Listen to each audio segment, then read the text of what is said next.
Hey, what's up guys? Marek here with Trek Nutrition. Welcome to another episode of Ask the Trainer. And today we have a really interesting question. Basically, what is the secret to building muscle?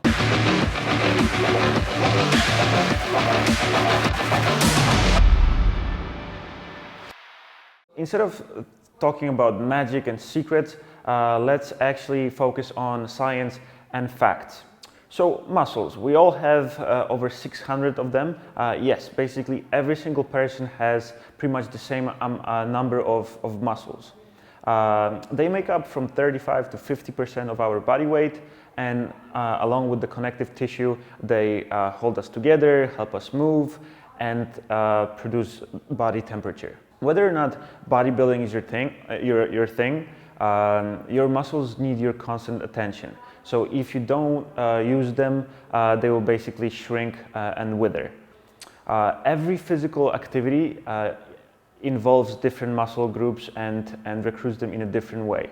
So let's say we have a very simple activity like lifting a dumbbell. In order to do that, your brain will send a signal to your arm to basically fire the motor neurons in your arm to cause the movement to happen. Most of the muscles basically work in opposite pairs, so when one contracts, the other one has to relax. For example, when you're flexing your arm, your bicep has to contract and your tricep needs to relax to allow the movement to happen.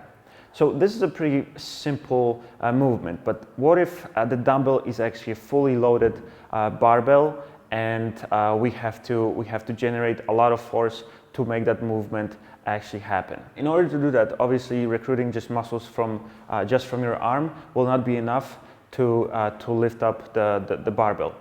In order to do so, your brain will actually recruit a lot of different muscles and generate even more force in order to pull that barbell together. So obviously we have to plant your feet, you have to tighten up your abs and pull with your back to actually lift the barbell up. While all of this is happening, your muscle tissues actually undergo a cellular change.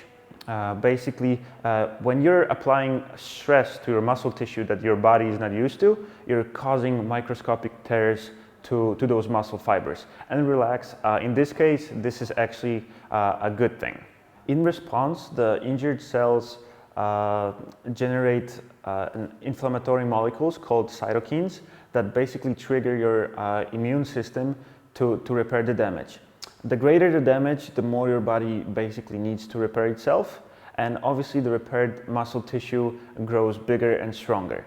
The process of adding and building new muscle tissue is called hypertrophy, and basically to maintain that process, so you have to expose your body to stress that is not used to. So every time you hit the gym, the idea is to progress and to use either heavier loads or use more repetitions to basically stress your body to the point that it's not accustomed to generate the new tears, so the body can again repair itself and generate a stronger and bigger muscle tissue. When we don't use our muscles, again, they will probably wither and shrink, and the same thing applies with the hitting plateau phase.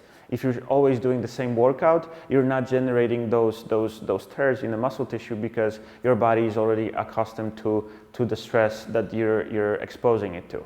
So that's why you will not progress if you're obviously doing the same thing over and over again. Also, and I bet that not all of you knew that, exposing your muscles to a lot of tension when the muscle is actually lengthening, so the movement called eccentric contraction generates the most effective ways to produce muscle growth. Besides physical activity, your body needs a couple of more things to basically build new muscle tissue. It will need proper rest and hormones. Protein usually supplies the building blocks of the new muscle tissue in the form of amino acids. Protein, along with hormones like the insulin, like growth factor and testosterone, are basically all you need to put your body in that optimal state to repair the muscle tissue and to generate new and stronger muscle fibers. And this process is basically commonly known as anabolism. For this vital process to occur, you actually need to have enough good quality sleep, because all of those processes actually take place when we are sleeping. The last thing, and I actually can't believe I'm saying this, because now a lot of people will blame their genetics on not being able to get in shape, but actually genetics play a pretty significant role in the process of building new muscle tissue.